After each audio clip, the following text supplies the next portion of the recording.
Hello everybody, and welcome to the second session for Business Research Methods course. In the previous session we have talked about we have given an introduction about the business research method, and in this session we are going to talk about the problem definition and the research proposal. So the intended learning outcomes is going to be, after studying this chapter, you should be able to explain, or the students should be able to explain the importance of proper problem definition for useful business research. The second ILO is going to be the students should be able to identify organizations' problems and define research problems. As you know, the organization's problems can be solved or must be solved used research. The third ILO is going to be the students should be able to, after of course finishing this session or studying this session, translate the managerial decision statements into relevant research objectives and a question. The last ILO for this session is the students should be able to outline the components of research proposal. There will be an introduction for this session, then business research problem. We will talk about the business research problem and how you develop it, and also the problem definition process, the research problem evaluation, and at the end we are going to talk about the research proposal. Why we define the research problem as researchers? The definition of the research problem is very important in research. It's like identifying and defining the destination, where to go. So if you know where to go from the beginning, you can reach that target. Otherwise you are going to be lost. Anybody can lose his route if he didn't or doesn't define the destination before beginning the journey.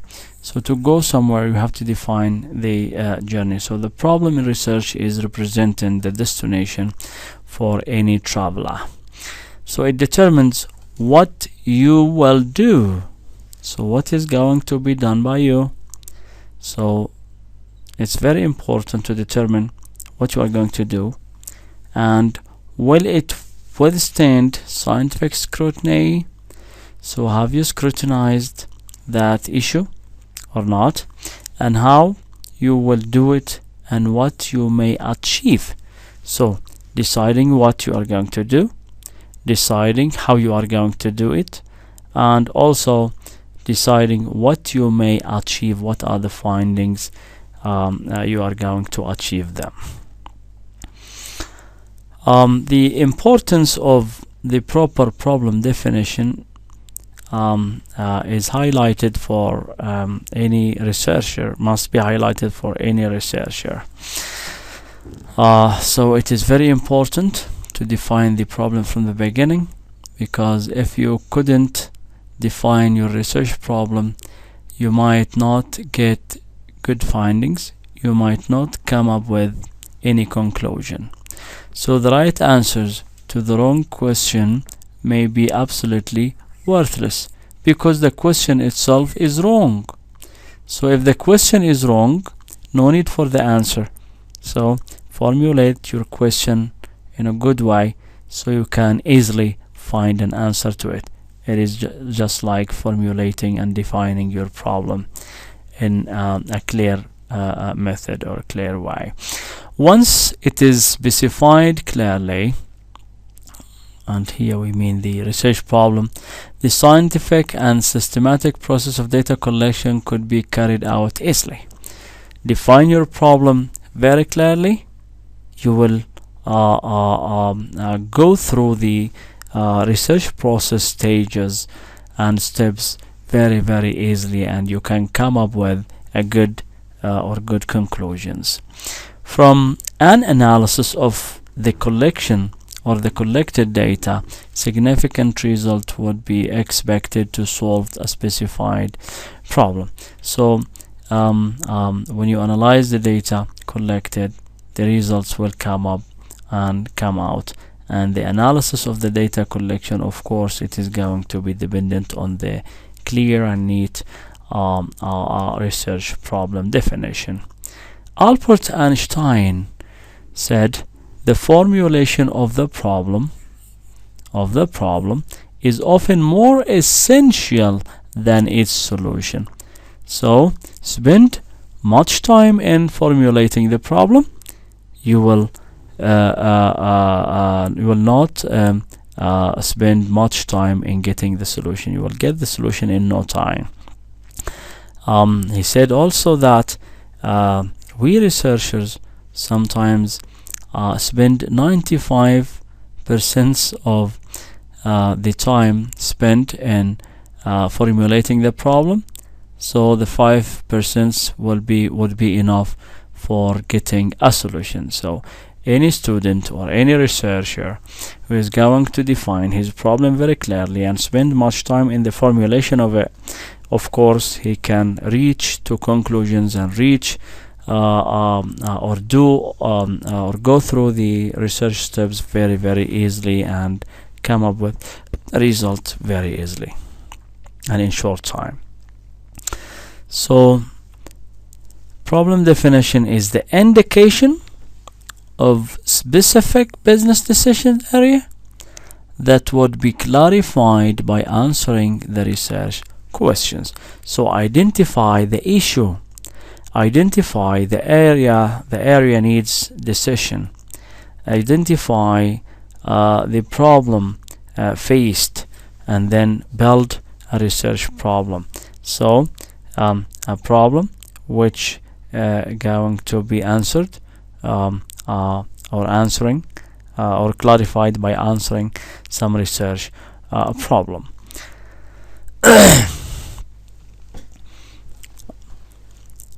In the previous sessions we talked about the added value that is demanded from the researcher or from any students who is doing research, and we talked about a theoretical contribution and a theoretical and a practical contribution. These types of contribution are going to be filling gaps. So the problem, when I review all the previous studies, I can come up with gaps. That means an area needs a development, an area needs an improvement, a problem needs to be solved, an issue nobody has talked about, or left not completed. So we explore areas, and then part of this process is going to be defining the research problem. So this exploration of the gaps is going to be part of the research problem definition. So problems that currently existing and need to be solved. So currently existing, and when we talked about applied research, we talked about a research that should be done in order to solve a current problem faced in the organization. So this is related to what we call the practical gap. The second one is the areas that the researcher feel needs to be improved. So an improvement or a development or a concept or a theory that needs to be tightened up or highlighted or studied. So whatever is related to development and improvement, whatever is related to theories and models is going to be related to the theoretical gap. So defining the theoretical gap and practical gap is part of defining the research problem. So how do I select a problem?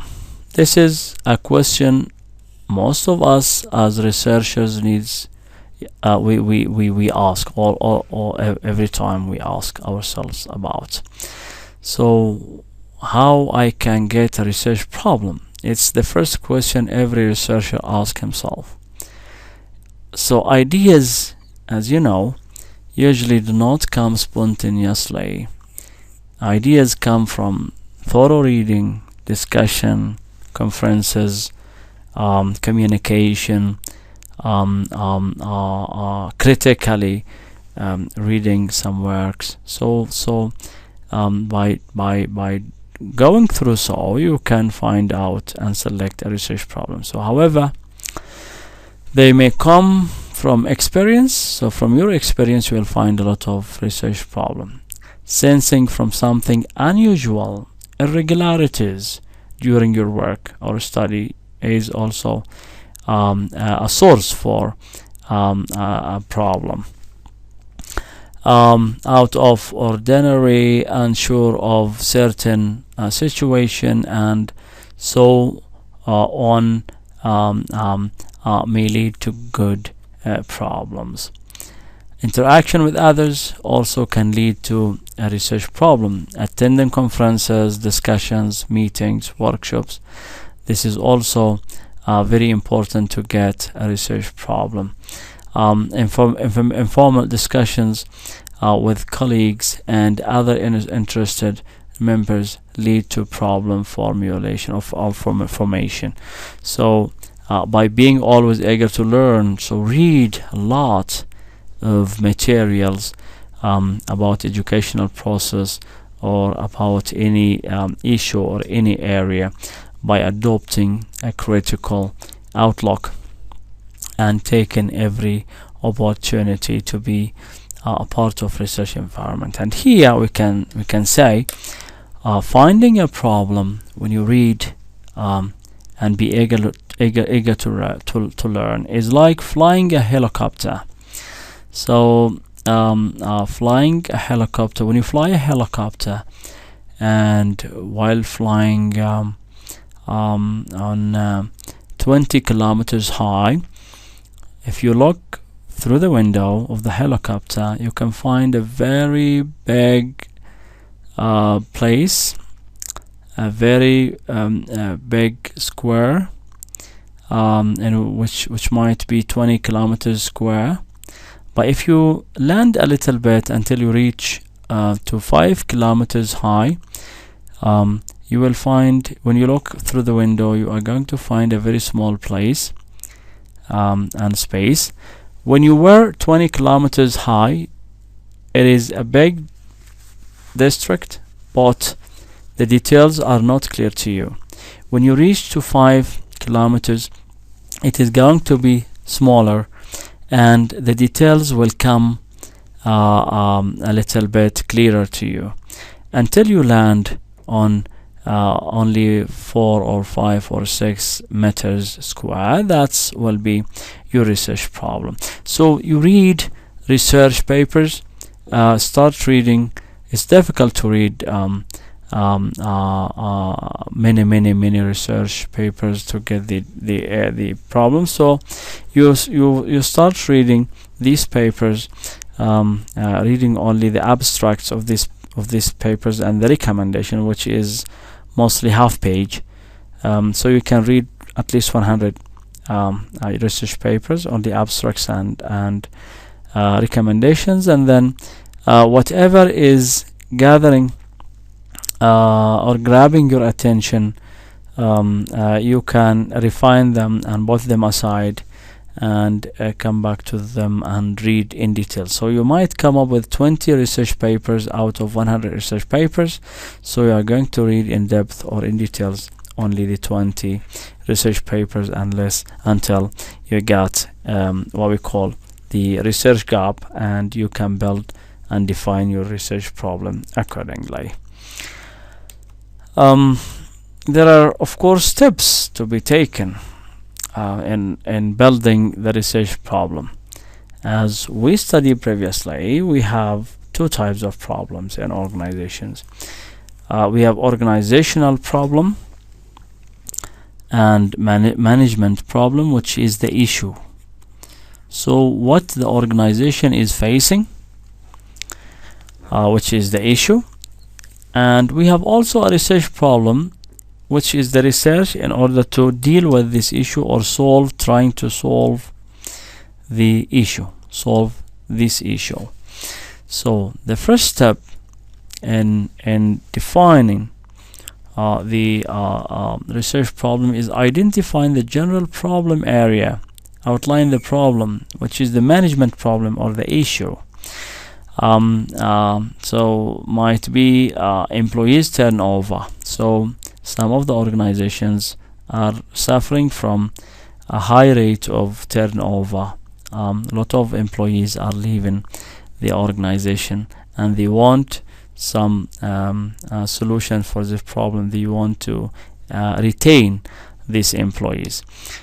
So the statement of the problem here is the problem was to determine why employees, for example, in Ford company, drop out. Why they are leaving the company.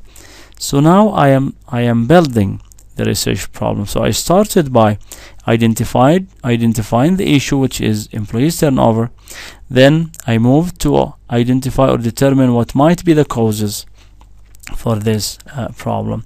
Then I revise and narrow the problem statement, review the sources in literature.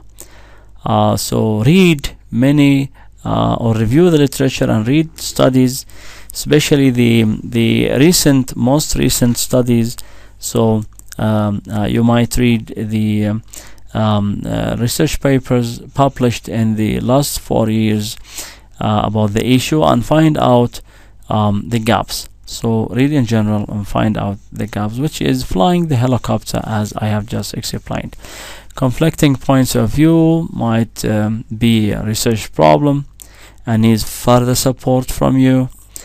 If you find out some the deficiencies or irregularities. Some questions need to be answered.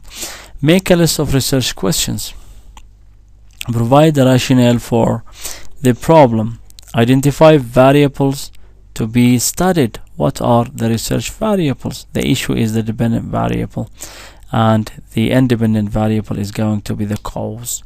And then rewrite the research problem, or this is what we call stating the problem. Write the problem statement precisely and clearly in half page or 1 page maximum. So you first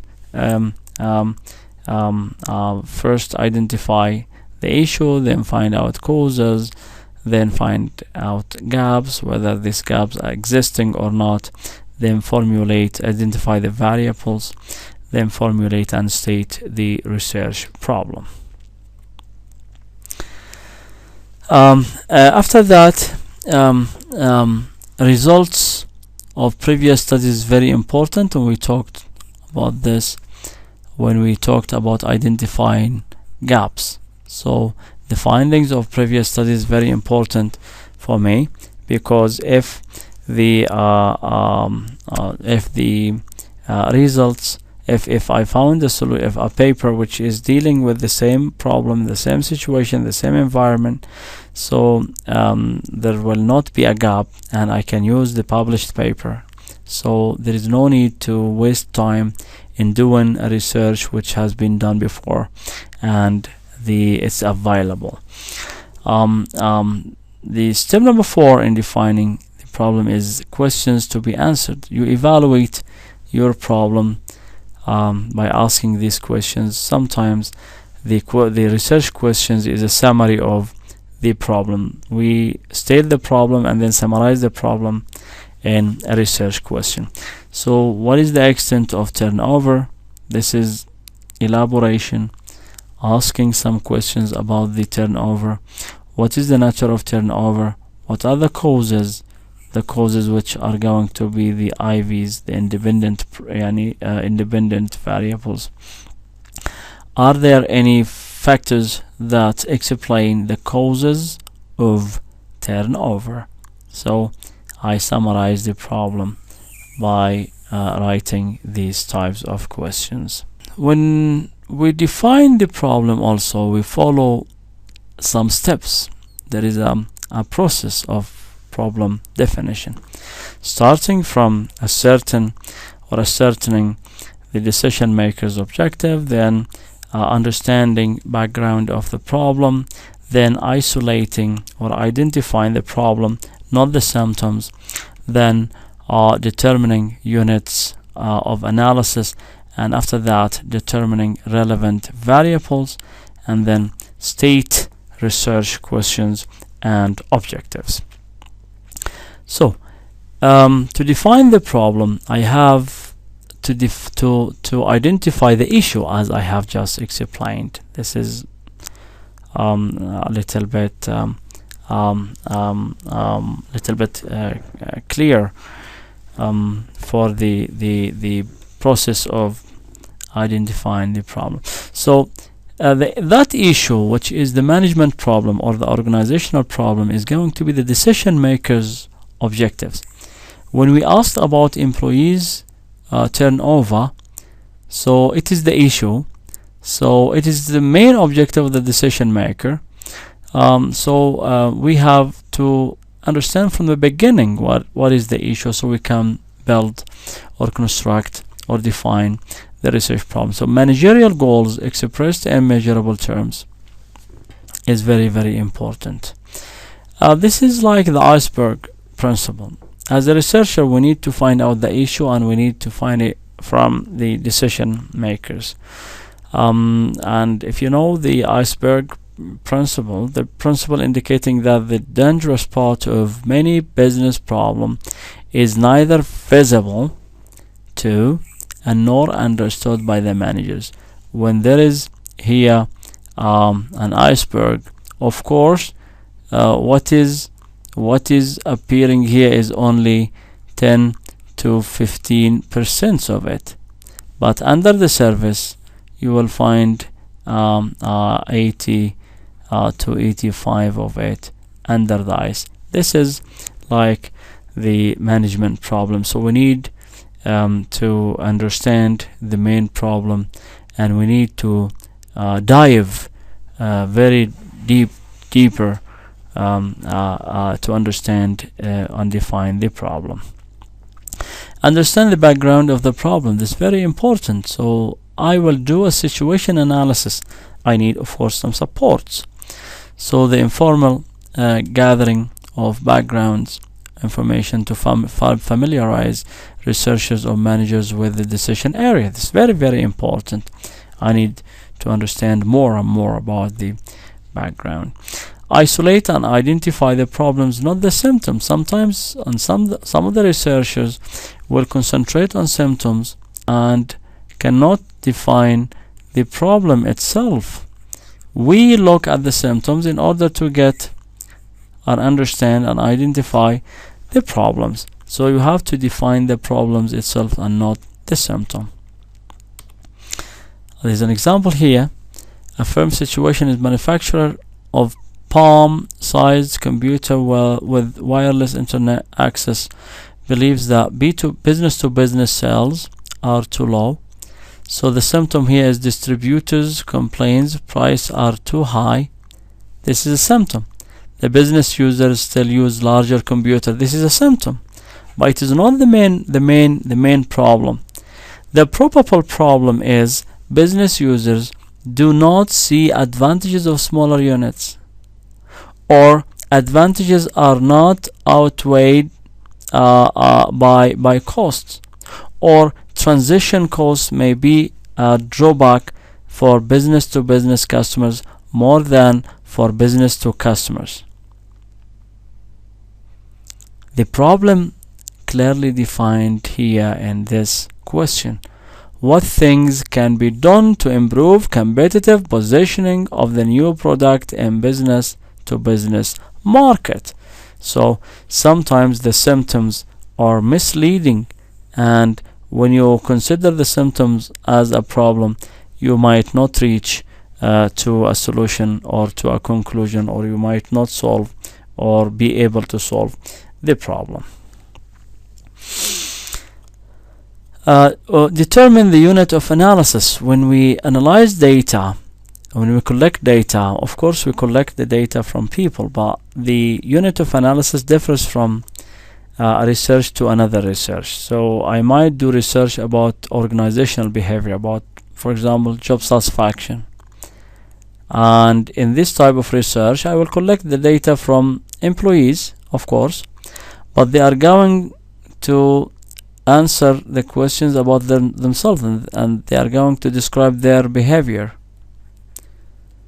And if I am going to do research about organizational performance, of course the people or the employees inside the organization are going to be the subjects, or the participants to answer the questions, but they are going to describe what is happening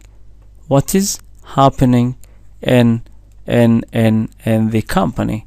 Okay, so here the unit of analysis will differ from individual to organizational.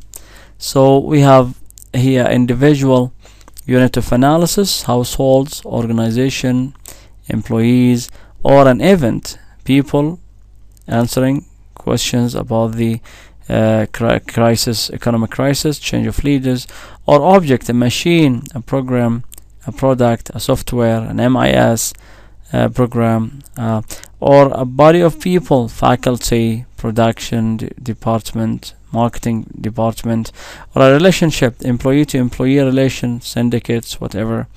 So different types of unit of analysis can also or must be also defined when you define the problem. Identifying the variables, which is very, very important. I have talked about variables in previous sessions. So the variable is a symbol or concept that can assume any one of a set of values, or it is anything that can vary or that can take a differing or varying values. Talking about job satisfaction among employees, it differs from employee to another employee, or it differs for among employees, and also a certain employee job satisfaction can differ from a year to another. So it can increase or deteriorate according to what types of benefits and incentives he is gotten. So it might increase, it might deteriorate according to the things he got from the organization. Remember, when you select the variable, select few variables out of many, but make sure that the original context remain. Don't put more or a lot of variables. It is better to focus on the main variables that can be causing the issue. State the research question, research objectives. So if I identify a good and clear problem, I have to summarize it in a question, and also I have to identify the research objective very clearly. As you see, if you are not going to identify your target, so everywhere is your route. So if you do not identify or do not know where you are going, any route will be or will take you there. Evaluating the problem. Having developed a well-constructed research questions is very, very important to be considered. So whether you think the research problem is feasible, that means you can do it, you have all the resources and all the competencies and the capabilities of doing it, and also whether you feel that the research problem is worthwhile. Sometimes you have all the competencies to do this research and to solve this problem, but this problem is not worthy and might be tackled or might be solved by somebody else, or the contribution is not containing an added value. This is also another problem. So we have to evaluate the problem in terms of feasibility, and in terms of worthwhileness. The research proposal is another issue we will talk about in this session. So we talked about the problem, the definition of the problem, the process of defining the problem. Now we will talk about the research proposal, which is going to be the roadmap for the researcher when he will do his research. So it is your plan of research. It reveals what you are going to do and how you plan to do and what you have selected, the proposed procedures. It guides you as well as your supervisors. It is an academic piece of writing. It shows a strength of your proposed research. So it is like a roadmap that can clarify the future steps and clarify your problem for you and for your supervisor, and it will help you to make the strengths of this research visible to the other people. And sometimes it can, when you prepare it in a good way, you might get fund from your organization, business organization, or from some funding organizations which help in developing research. What are the essential components for the proposal? The issue, what problem does your research address? So the main issue, which is what the problem does what problem does your research address. So define the problem in a clear way. And then the research design, which is how will the research achieve its objective. So we identify the issue or the problem, then we also state and determine the research design, and then we have to write about the benefits of this research. What will the research contribute? Which is the significance of the research. Why your research is going to be significant? We have to show when we are writing the research proposal. So these are essential components of the research proposal. According to the APA, the American Psychological Association, the research proposal is going to be containing this type of components.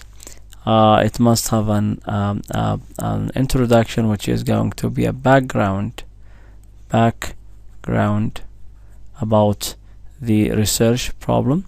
So research background, and also then the research statement stating the issue, stating the research problem in half to 1 page, and then the summarizing the research problem in a research question. This is of course applicable to quantitative and qualitative studies, because some of the components can be applicable for only quantitative. Then the objectives, it might not be applicable to the qualitative. In qualitative we just ask research questions and that's all. And then we state the significance of the study, why the study is going to be important and what will add. So what is the contribution which will be come from the study. Then defining the terms, and after that, this might be first part. The second part is literature review, in which we are going to define the variables and theoretically explain and the variables, and then develop the models, the research models, dependent on the previous research models. Then the research methodology is very, very important components for the research proposal. So in research methodology we have many things to talk about. We need to talk about the design of the research, the population and sampling, the development of the tool of data collection, the data analysis. So what I'm going to do in order to achieve the goals of the research, or to do the research. And the literature review, as I said, we might talk about the theories and models, and then talk about previous studies, and then develop the theoretical and conceptual framework, and then hypothesis. What are your hypotheses in this research? And after that I will write the references, the citation inside the text, and at the end the references. And the time schedule is very, very important for the research proposal. The budget sometimes is important when you are applying for a fund to help that can help you in doing the research. This is for grant application. Then if there is any appendix, you can put it here. So we have finished this session, and I hope all the students through this session will learn, or will be learned. We have learned the following: discussing the importance of defining research problem for useful business research, defining the business research problem, discussing the process of research problem definition, evaluating the research problems, and explaining the research proposal. So an assignment is going to be uploaded with this session. At the end of the session, I hope you have understood the research problem, and how you can identify the problem, and how you can differentiate between the research problem and organizational problem, which is very, very important. An assignment is going to be attached in the LMS along with this video. I hope everything is clear to you and you have understood whatever we have discussed today. And thank you very much. And we will see you, inshallah. We will see you in the next session. Thank you.